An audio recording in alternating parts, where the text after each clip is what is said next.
every time Mobility? with any materials or fabrics, mostly let's say about the fabrics and the lines, it's a question how durable versus how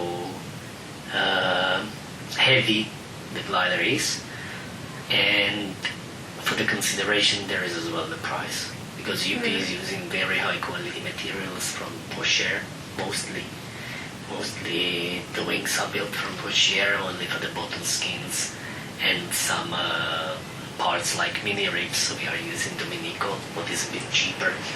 That's the reason to use that. That's the reason to use that fabric. On one side it's durability, on another side it's the weight, it's the price question, so we are trying to find the best mix, and there are some customers who prefer cheaper glider, there are customers for school glider. If you make the school glider of lightweight fabric, schools wouldn't buy that glider because it would be really expensive. And the durability would be, especially for the ground handling and for the abrasion on the ground, the durability wouldn't be good enough. So that's we have to consider every time this. The weight, I have to say one thing. The weight is the fashion.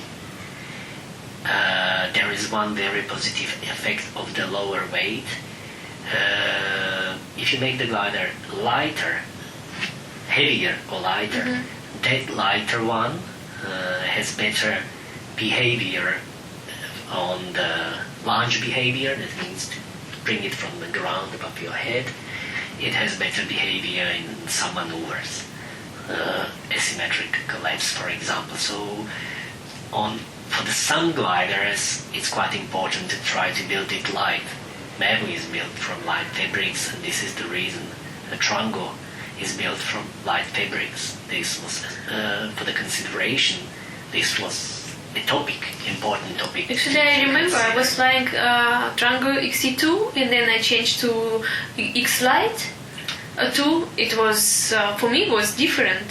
So X-Lite was flying even better, much better, and I was able to compete with the Enzo's one, and it was not with this category, the reason to make it light is to fly better. It's more than a performance topic, it's a topic for the collapse behavior or maneuvers behavior. For the lightweight wings in the lower categories, it's a question for the hike and fly, or more for this, because especially the collapse behavior, the EN norm, LTF norm is very strict for the collapses. It's very, very strict for the collapses. What means if it is ENA, LTFA, the collapse is very safe. If it is ENB, LTFB, still the collapse are really, really safe and easy, at least if the collapse is according to the certification, because in the real flight, that's another thing. In the real flight, the collapse can run different way than in the certification. That's but still 99% of the ENB gliders, they are either very easy or quite easy regarding the collapse. So that means the reason to make these gliders light or heavy is more or less what you carry on your shoulders when it's in the backpack. That's the more important topic.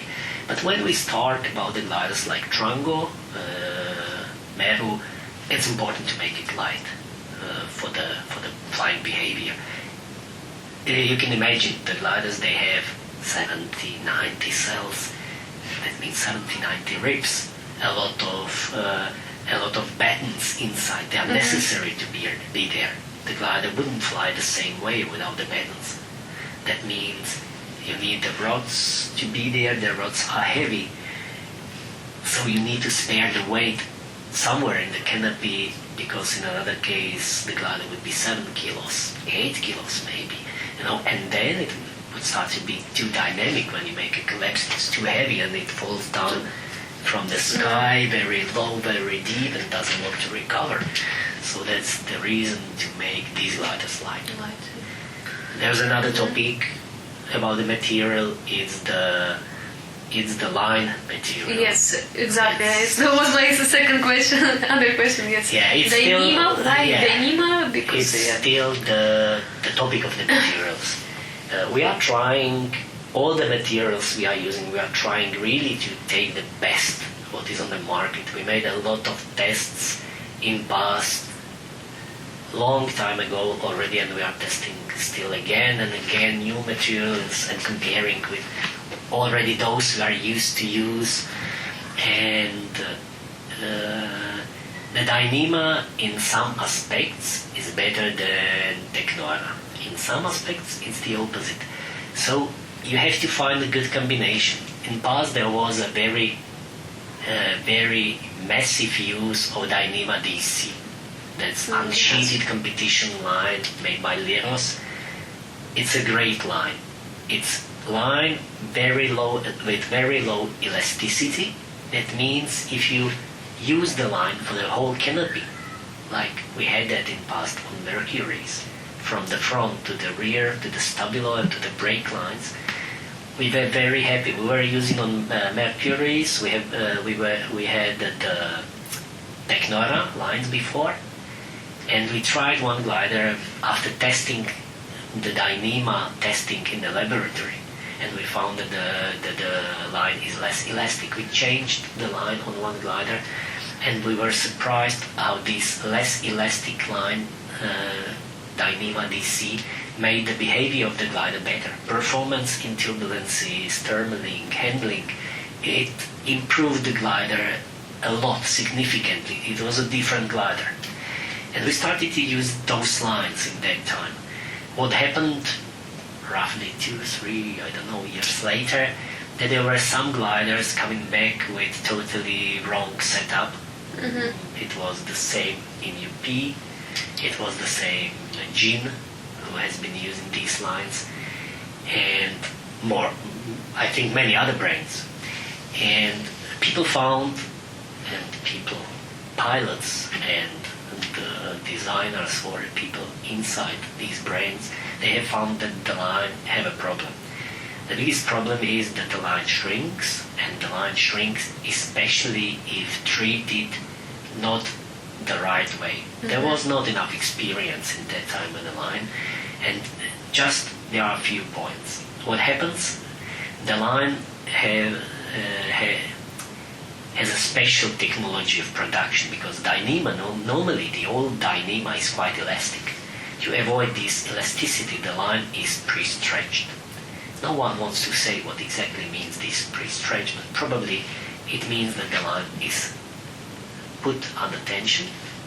There is some way how to fix it in this elastic situation or stretched situation, and then it stays like this. What happens that this line can relax, and when it relaxes, it shrinks. Mm-hmm. In my opinion, it's pre-stretched in some level of temperature, and then it gets in the normal temperature, and it stays pre-stretched. It stays longer. Why? It doesn't stretch. It doesn't show elastic stretch because it's already stretched. What is a problem? Especially when you warm it up, it shrinks. It relaxes and it goes to the original length and starts to be elastic from the shorter length. That means you have to avoid this line to come in a hot place. In those times, 10 years ago, when people found that there is a problem with the line, what they did, they take the glider and they pulled the C lines, D lines, brake lines, stabilo lines, they pulled them with 10, 15, 20 kilos, they stretched them.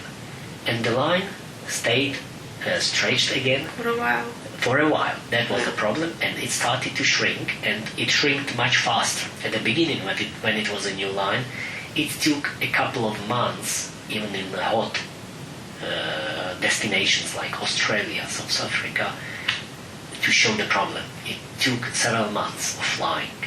After this stretching, secondary stretching, or how to call that, stretching by the pilot, it shrinked quite fast, within days or weeks in maximum. That means you had to stretch the line very often. Some brands decided to stop use these lines at all. They said, we are sorry, the lines are bad, they replaced the lines. One of the brands was UP, who went that direction. In that time, what we did, we changed only the lines where their use was problematic. In axis on Mercuries, we changed just the rear lines, and the lines on the external part where there is no tension, and because we measured the lines, and we found that the center lines, they are very stable. The center A and center B lines, because what happens there? There is already a lot of tension, so there is no need to stretch them. They are stretched in every flight. Every flight you stretch them, there is a lot of tension in the lines, in the center front part. In the external parts, close to stabilo, if you have A1, 2, 3, then it's A3 where there is less tension. There is no tension on the C3, the line. There is 1 kilo on the C main line, C3 main line. That means nothing. So those lines we replaced with another material, but the center lines we kept with the Dyneema DC. So what happened?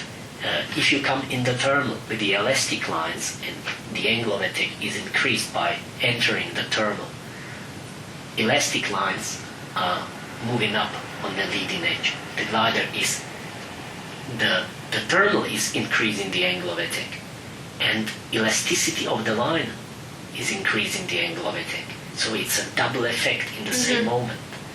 The similar situation is when you are going out from the terminal. These lines are stretched and they are elastic and they shrink.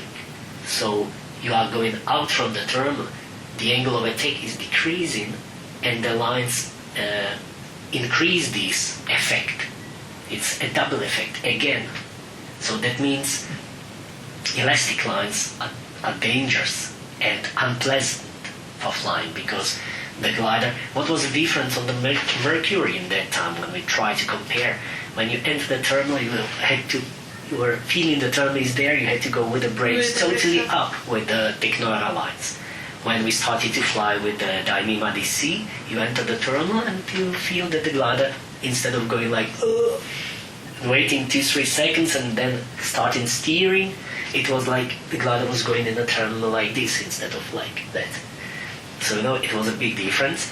And when we changed only the lines where it was a problem, and the central A-B lines, they stayed non-elastic, the glider flies still well. So it was a good solution. The time had to show that it's necessary to make this combination. So this is the reason why I keep this philosophy. When I came to UP, joined the UP team, I pushed for this combination, and we had a very good experience. When two liners started to be, there is another problem. When two liners started to be designed and certified, at the beginning certified only as a load-tested gliders, there were many problems to pass certification with Teknora lines, to pass the load test, shock and load test with Teknora lines. The Dyneema lines are much better for the shock and load tests. They are significantly better. So this is another reason to use Dyneema. And there were brands coming to the test laboratory and breaking several gliders, and they haven't been able to pass the certification. I know that stories from 10 years ago, and we passed with the Dyneema and Teknora combination. We passed every time on the first attempt. So it's another advantage of the line. So this is the way how we think about the lines, and the lines are very complicated because you can imagine it's about 1 millimeter diameter material, you put on a lot of strength, a lot of tension, and they are quite long, and you can't allow them to play in tolerance of a percent. It's too much. It must be 0 point something percent. Because if it's 1% of 8 meter, it's 8 centimeter. You can imagine if your lines are working for 8 centimeter on the man. No matter if it's elastic or plastic, that means elasticity for the short time changes in the flight, or if it's creep, deformation, like changing and staying longer. It wouldn't fly at all. This kind of glider wouldn't fly at all. That means we want this very thin line to be able to survive with performance. Very, very tricky conditions for it. So that means the line is a very problematic material. The gliders, the designs, they improved during the 30 years doing these things a lot. But the lines, especially the line materials and these things, they are improving much slower. At the beginning we had the lines 2.5 millimeter polyester. They were like chewing gum or like a rubber, like elastic rubber. But very quickly it has changed to some kind of Kevlar lines, Arami lines were called in that times, 90s, early 90s. We started to use those lines, and we are talking about something what was 25 years ago. And we are using a similar material till now. The line is a problem. It's a real problem because it's very tricky to produce several kilometers of lines with a tolerance of behavior, of elasticity to be almost zero, almost no tolerance for the quality being better or worse. That's very problematic. So I'm very happy with the lines we are using. For us, it's the best possible combination. How often you need to change the lines? Like how many hours? Or it depends also how you treat the glider? Yeah, of course it depends. I don't want to say that the lines can stay forever. I don't want to say this because then someone dies. Sure, to take this responsibility. But in reality, you have to be careful because if you break a line, if you lose a part of canopy, the glider stops and falls down from the sky, and there is only rescue to save your life. Mm-hmm. And the rescue, it's not something giving you 100% confidence that it works. It's in 90s, several brands were selling rescues with the name Second Chance. Mm-hmm. That's reality. It's a second chance. It's not 100% sure that it works. It can go in the lines. It can twist somehow inside. Luckily, it doesn't happen often, but it can happen. That's the reason why the co-pilots are flying now with 2 rescues, because they are throwing the rescues quite often. So already there is some experience that the first rescue goes perhaps around the lines, and so on. So the materials the best possible, and even if they are the best possible, they are not forever. You have to change them, you have to take care about them. There is a system. Every glider has a system of 2 years check, or how to call that.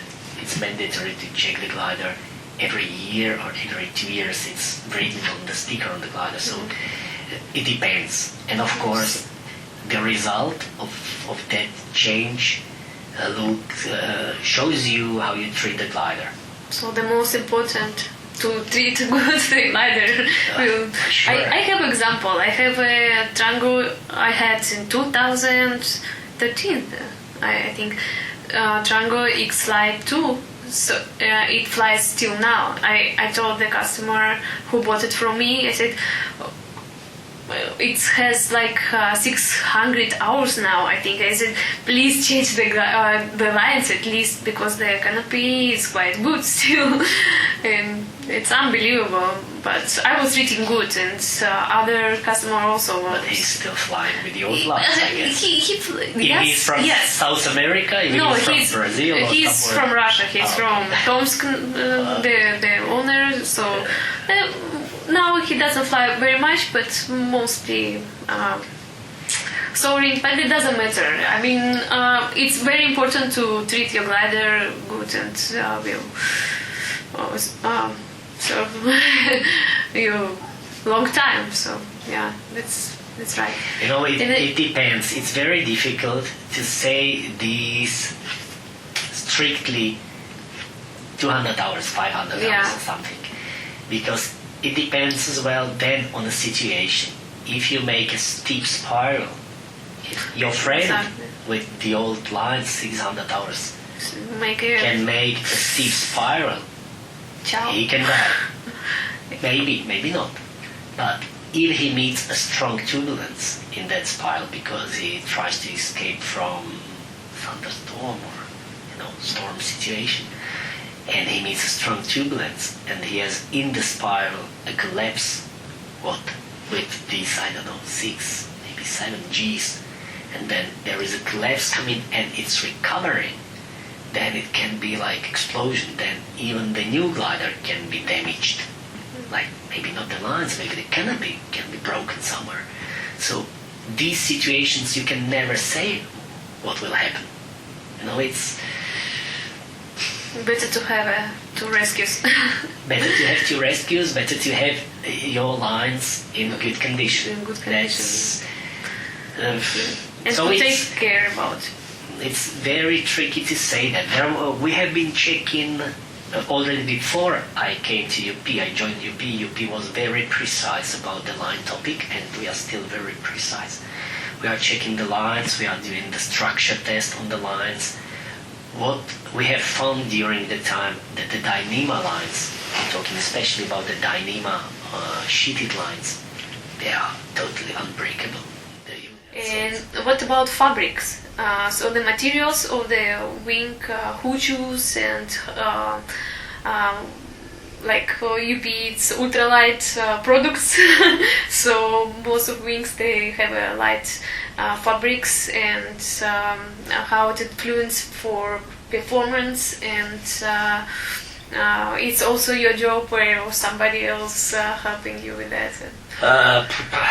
Fabrics or all the materials, because the most important materials are fabrics for the canopy, and that stuff inside the fabric, that means battens, the rigid stuff, the rigid support, some mylar support, or some Skytex sticky tapes in the canopy. So there are millions of options every time you have to choose from. For example, if you want to make some part in the canopy a bit stiffer, you can either make the crossport smaller around this part, or you can, if it's not enough, you put the diagonal tape from sticky Skytex, or you put somewhere around, you put the mylar support, the really heavy fabric, 180 grams is used. It's very common to be used. So basically it's material designed in past for hang gliders, or maybe sails, spinnakers, or heavy sails for the boats. So these materials can be used for the canopy. There is another topic. It's how you put the attachment points, as I said already.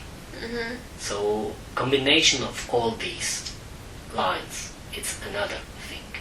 So all these you have to fix together, and I'm the designer to decide or to suggest the best solution in my opinion. But then there are marketing guys who are coming back with the opinion of the customers, because of course the lighter the better, but the more expensive. So that's a question. We have to find a good balance, because there are some people who want to buy a high quality product. Everyone wants to buy a high quality product, but some people don't want to pay that much for that. So every time it's similar. It's like you are trying to find the balance, because at the beginning there are some parts of the glider you can spare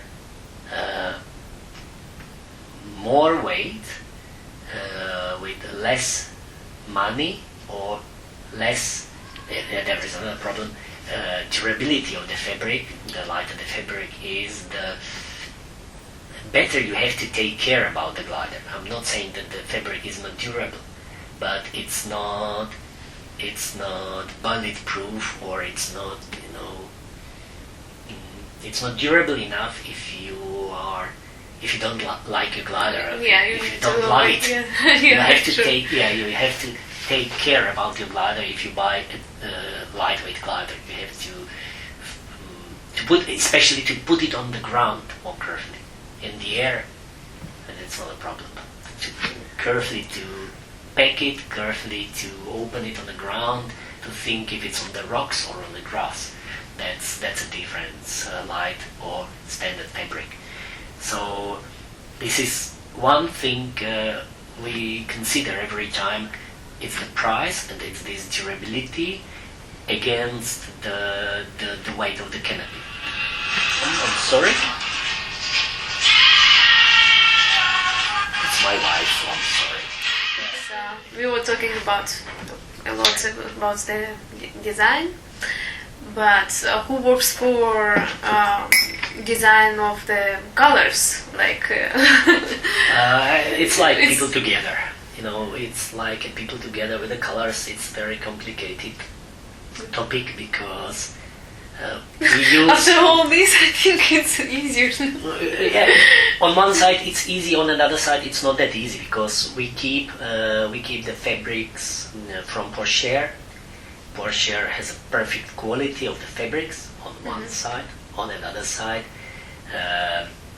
Domenico is better with colors. They are more shiny. They have more colors available.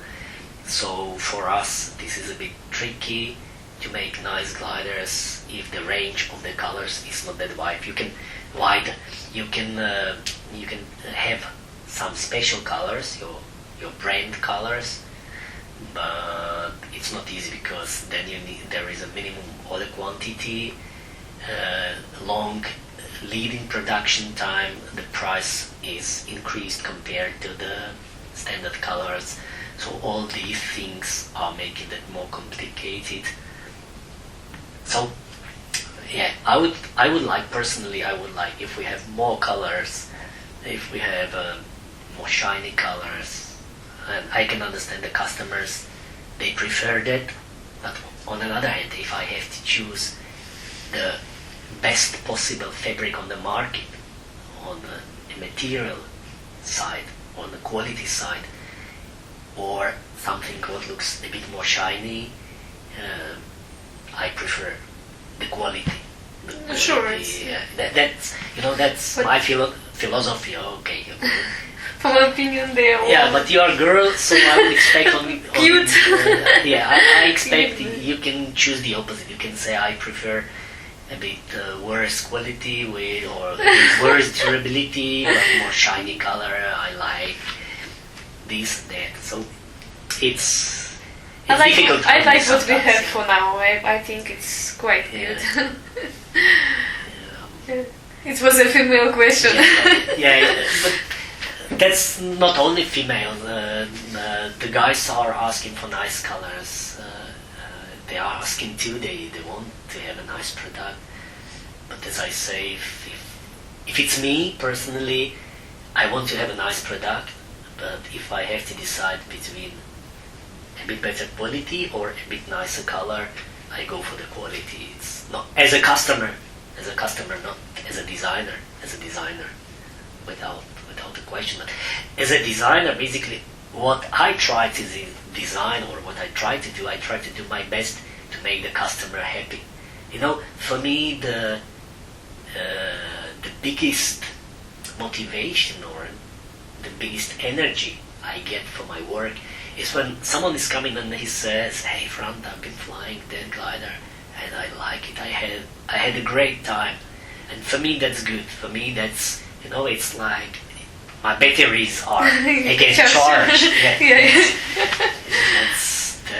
That's how it works, or how it works for me. Then it's again a passion, or it makes the thing to be a passion, because if I should do that only as a job for money, I would work 8 hours per day, and I would sleep much better in the night. That's true. Probably. Yeah. That's it. But I like it. It's like it's something inside.